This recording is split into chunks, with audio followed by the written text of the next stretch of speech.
Hi, good morning. Oh my, we've had coffee. Good morning. Good morning. Okay, so do I need this and on both of them? I have like a little thing in my cleavage. It's like a microphone. Travis says it's cool. So I'm doing both. Okay. You guys, I also picked the Darth Vader mug. Like, oh shit. Okay, so I've never been here before. And then Dan back there was like, oh, you touched it. You need to keep it. And I was like, oh shit, really? And then someone was like, yeah, that's the one nobody wants. And then Drew was like, that's the one everybody wants. So then I started sweating. We also had 2 cups of coffee and nothing to eat. So how do I go backwards? Oh, you're gonna see all my slides. Close your eyes. Everybody close your eyes? Okay, hi, now you can open them. So, raise your hand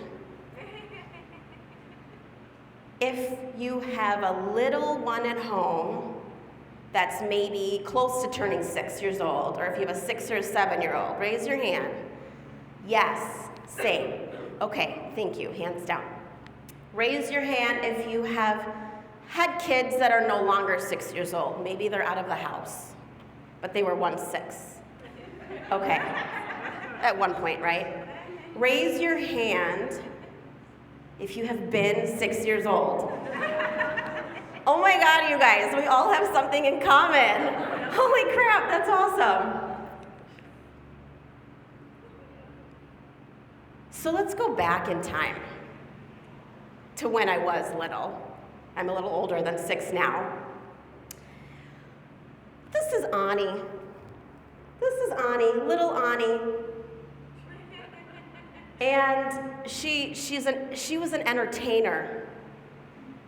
As you can see, jamming out to my air guitar, ever-loving, like no shits given, in my underwear, which probably, I think what I was listening to was, I think Rod Stewart on VH1, back in the good old days, or probably Fine Young Cannibals. She drives me crazy and I can't help myself. This isn't karaoke, but that's my favorite song.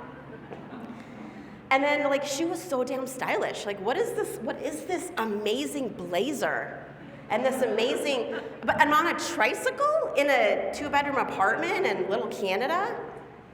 Oh my God, you guys. I don't even think I knew who Lisa Frank was, but I had the best style. I'm telling you, the neon pink, the leopard print, Tiff, love leopard, and that leotard. I think I wore that outfit probably every day until my mom had to like sneak it in the wash and then quick put it back on my bed. And then, you know, lots of hair. Oh my gosh. On the drive here today, I thought, why in the hell did I always have short hair when I was like 3, 4? It's because I have so much hair that my mom probably didn't want to deal with it, so she just cut the damn thing off. But it grew back, and it grew back a lot. Now, I don't know why I look so damn serious in all these photos, but I can tell you what, I was so playful, I was so energetic. Dolls on dolls, Barbies, I fit in the damn shopping cart. Teddy, I almost brought Teddy, I forgot Teddy, but Teddy doesn't leave the house. There's not much to Teddy these days. Teddy's about 51 years old, so it was a hand-me-down. You guys, then I grew my hair out. Like, it was so long. It was like down to here. And then one day I saw this really cute picture of a kid, probably like 3 or 4 years old, in a magazine, who was just like a model. I didn't know that at the time, but she was just like a kid. She was a peer, right? I was like, what person? She had a ribbon in her hair with all these curls. I was like, Mom, I want that hairstyle. Now, my mom is a hairstylist, so I was like, she can do it. She's magic. What the fuck is that?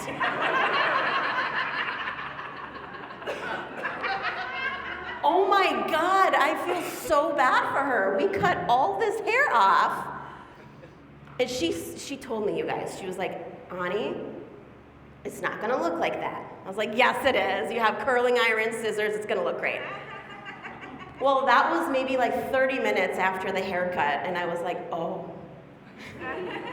I kind of look like Frankenstein. She was like, go tell the neighbors. So I like ran over to the Stockson's house, and I ran over to the Nelsons, and I was like, do you like my hair? The parents just were like, uh-huh. Oh.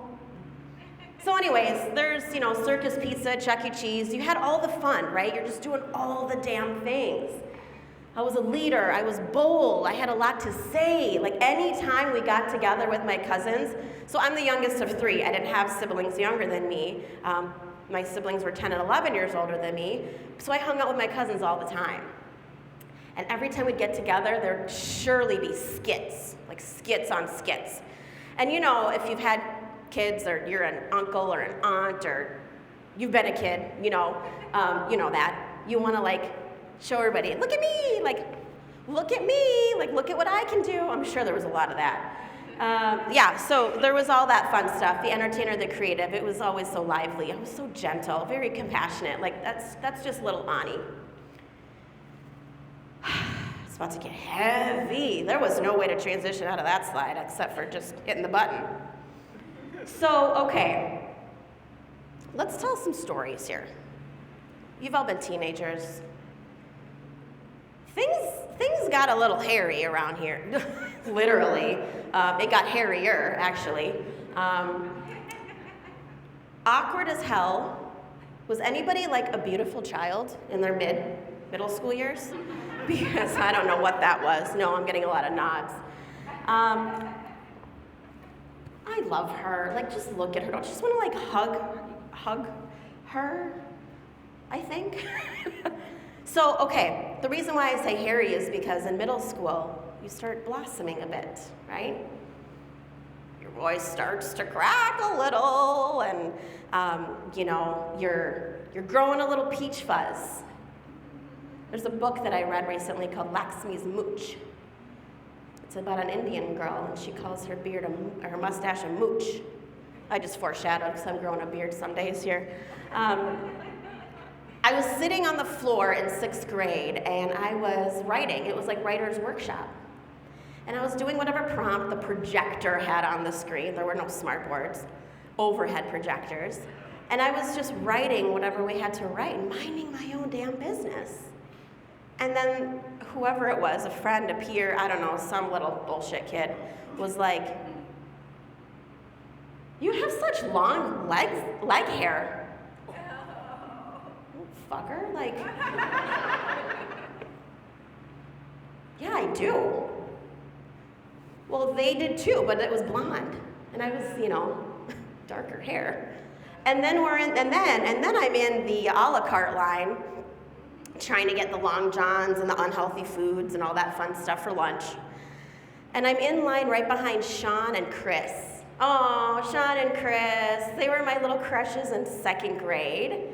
And we became friends over the years, and so we're in the lunch line, and so we kind of always had this playful relationship, but at the same time, you're awkward teenagers. You're gonna either like love up on each other or like piss each other off. And so one of them, Chris turns around and he goes, "What's up with your mustache?" I'm like, fuck, man. I just wanna like eat my Long John in a corner now, like damn it.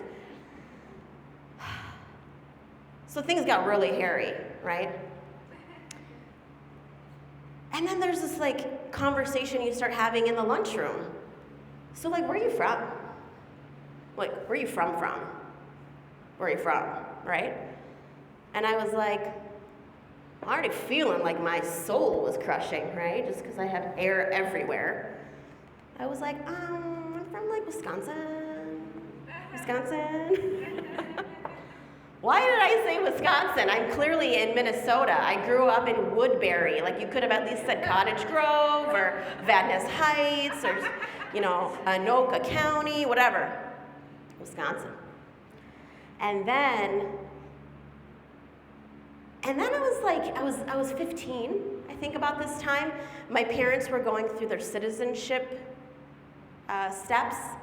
And because I was going to school here, I didn't have to take the test, but I was learning what they were learning in school. And I was like, what do the 13 stripes represent? And how many presidents have we had? So I'm going down the checklist, and then I have to actually apply for the citizenship, and so my mom's like, well, do you want to fill it out? I was like, sure. So I go down, and then I have to check a box. Are you Hispanic or not Hispanic, white, black, Asian, or other? I'm like, well, I'm not black. I'm from, like, continent of Asia. Mom, like, what box should I check? And then they're like, my family says, oh, we just check the white box. I'm like, we do? Like, we check the white box? I've never in my life had to even think about that. Let me just take a pause right there. Holy hell. And so I thought, okay, well, I knew I wasn't the same as my friends, clearly, because I have a frickin' mustache and, leg hair that you can probably braid. But I also didn't feel like I was white. But I was trying to be, right? Like, I had all the cute outfits and, all the things. We went to Universal Studios, you talked about E.T., like, it was all like, you were trying to, like, be one of the other person. So I also learned that you're an alien before you become a citizen. It's like I was an alien trying to get our green card or whatever documentation we had before we could be Americans. So then there was another time, I'm just throwing a lot at you guys today. Then there was another time when somebody was like, well, what's your middle name? I was like, Marie. They're like, really? I'm like, yeah, I'm from Wisconsin. I like cheese curds. My name is Anahita Marie Arar. That was such a lie. Why am I lying? I'm lying all the time. That's so sad. I feel so sad for her. And then I was like, okay, well, whatever. It's the weekend. We're going to go home. I have a lot of stuff going on this weekend, right? We're going to paint eggs. Because in early March, middle of March, Iranians start to prepare for the Persian New Year, which is the exact moment it turns spring. You're welcome. It's all part of the same calendar. And I remember coloring eggs, and we got all the sprouts, and we got like the spread. It's called a hafsin. Haf means 7, sin means S. You have 7 items that start with the letter S. It's all symbolic. All of Iranian things are very poetic and symbolic.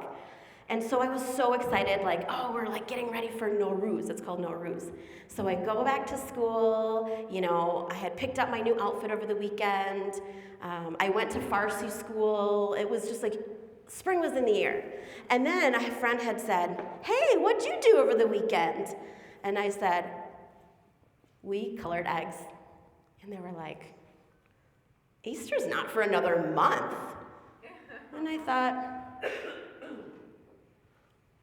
oh, well, I can't tell them I painted eggs for Nowruz because they don't know what that means. They don't get that.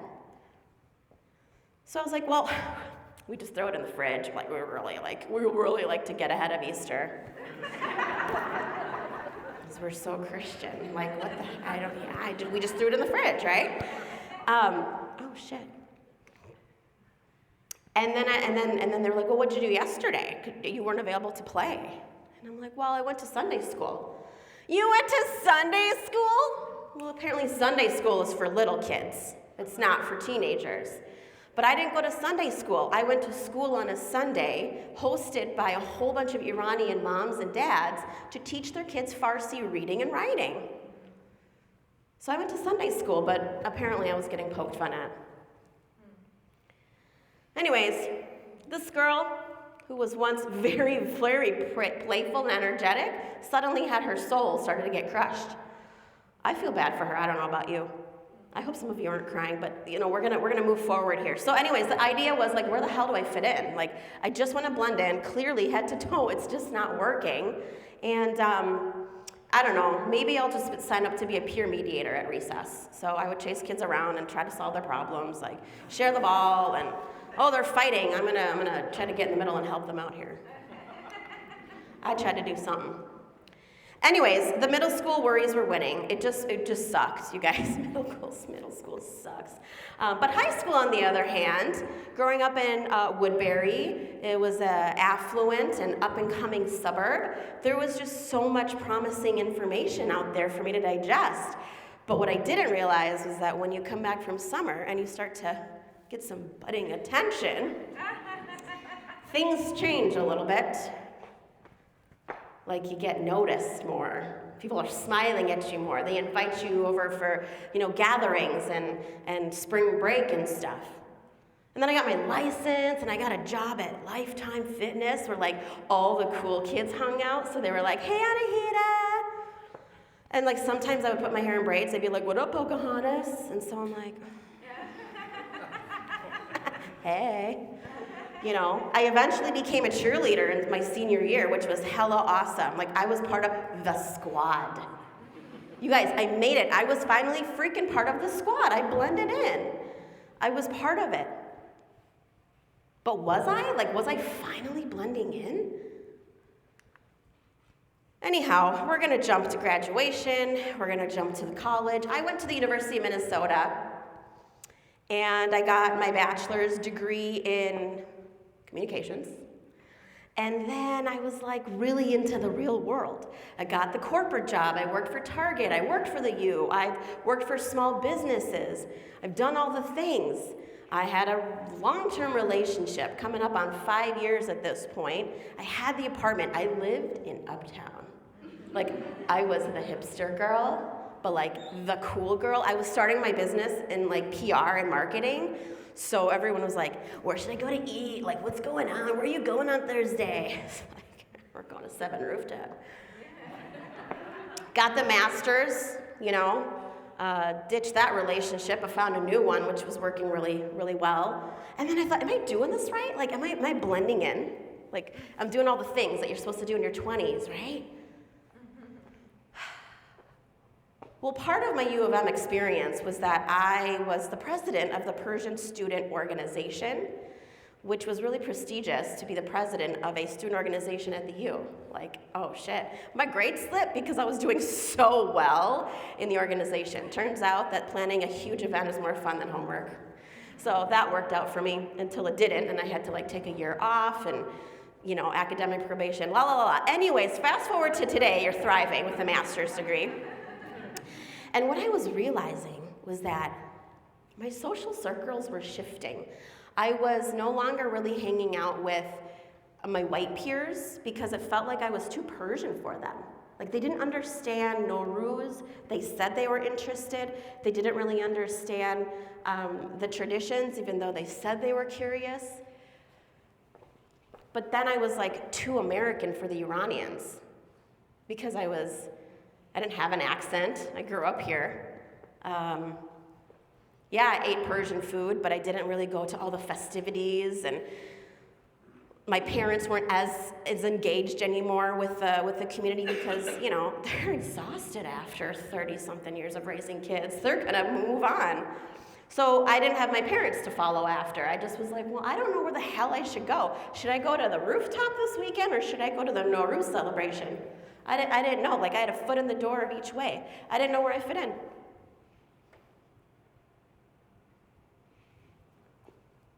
Why was I trying so damn hard to blend in? I was so freaking exhausted. I was emotionally drained all my life. Not to mention, my parents got divorced when I was 16. And so even within my circle of cousins, the dynamic changed because my dad had moved to San Diego, smart-ass guy, and my mom was here dating a sweet American guy named Vern. Oh, she wasn't going to any of the Persian events. So I was okay, this is too much. I can't just blend in. Why am I really trying to fit in? I clearly don't. Hello, this is not something that looks like Amber next door, She was a really good friend on the block, by the way. I forgot about her. I forgot about Ani. She is me. I am her. But somehow I lost that. And I was like, fuck it, you guys. It is time to rise up to the occasion. Plus years of experience, you just kind of get more, confident. But I was really leaning into like all the uptown things. I did all the 5Ks. I did the color run. I did the rugged maniac. I did the warrior dash. I don't run.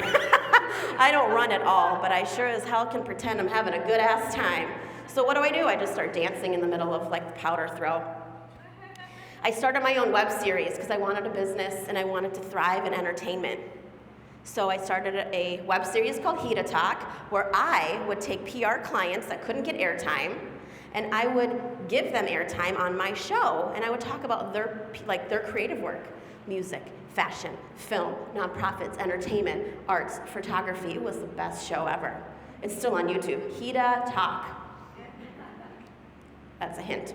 I was starting to really buy things that spoke to me, like the shirt from Target, use your power to empower. It only fit for a couple of weeks before it shrunk into a crop top, and I wasn't doing crop tops at that point. So then I eventually evolved my business, and I started consulting and doing a lot more work with creatives and nonprofits, and I absolutely freaking loved it. I thrived. And then I ended up marrying the cute guy I was telling you about a little bit back there, but not the first guy, it was the second guy, There were a lot more guys in between, but that's a whole different conversation. So then we had this cute little girl. She was part of our wedding, and June 11th, 2017, I became Anahita champion. That's a great name. I mean, Anahita Rar is prestigious, goddess of the waters with royalty, but, I was kind of tired of having to say, oh, I'm first on the roster. It's Anahita, it just, a rar. No, so this is champion, and we're clearly thriving a little bit more at this point.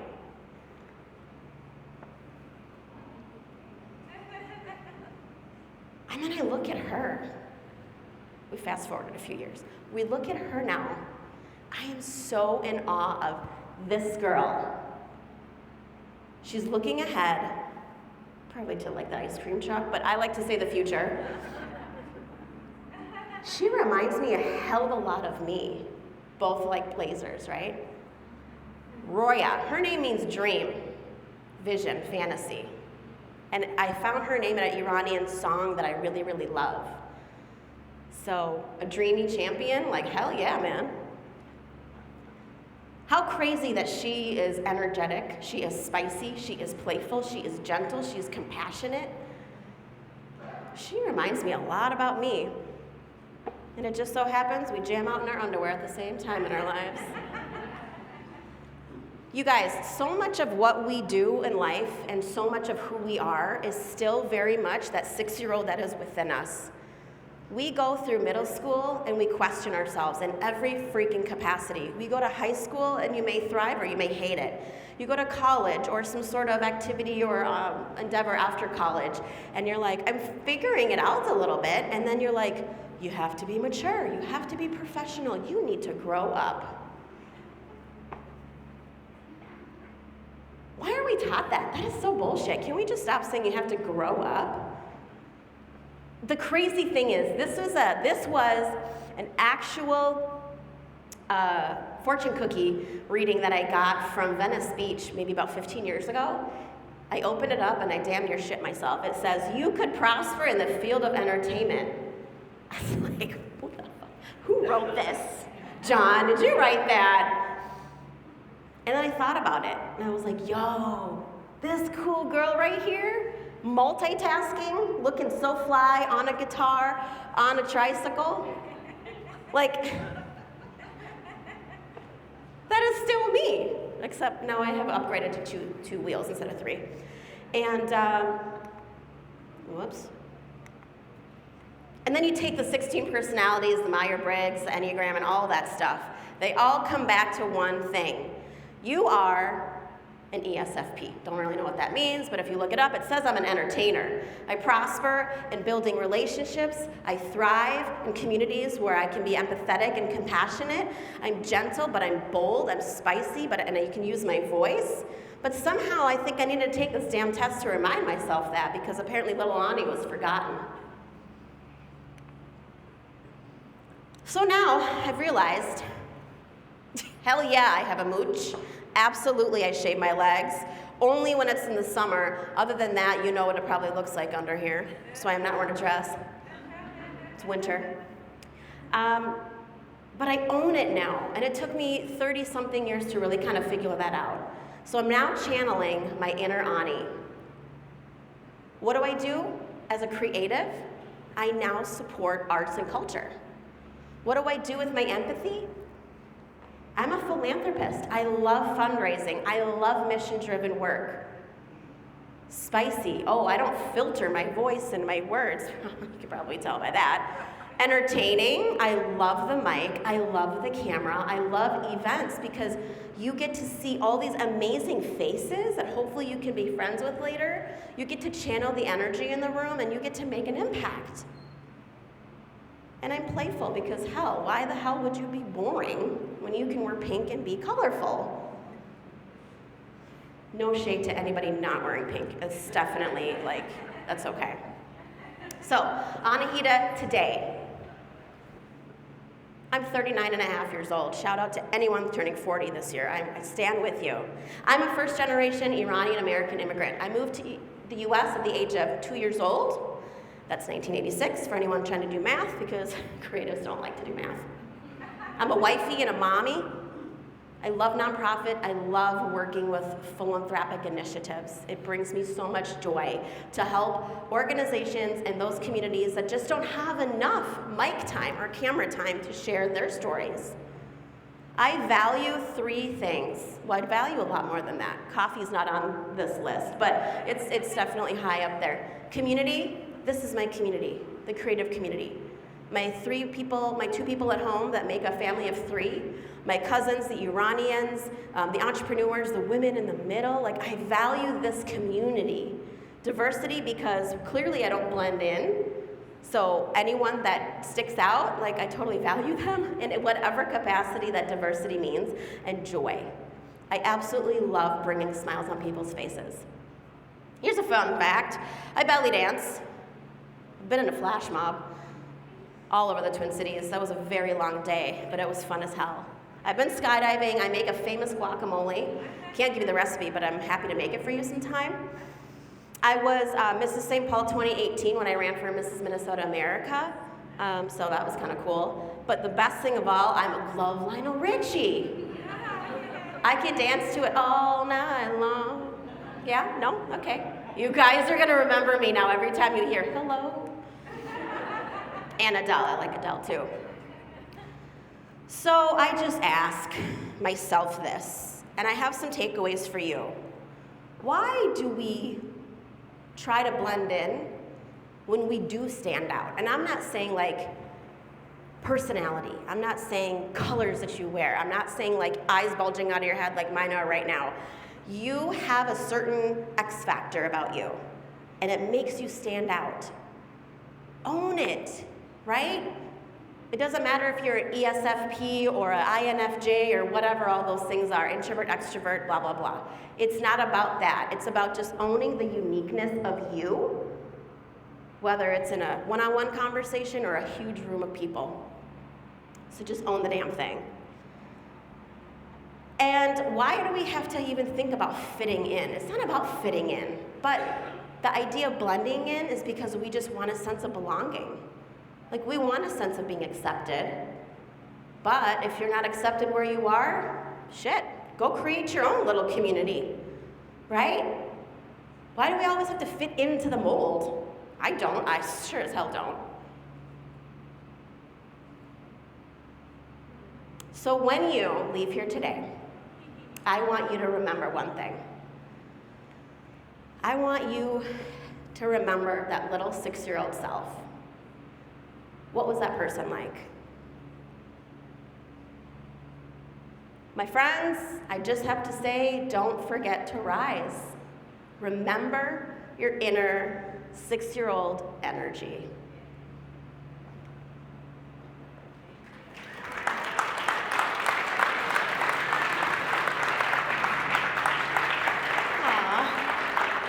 This is when you take out your phone and you start scanning the QR code.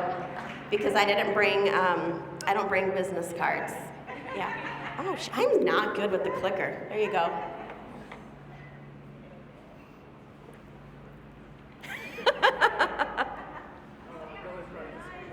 me to stand next to it? Okay, that's good.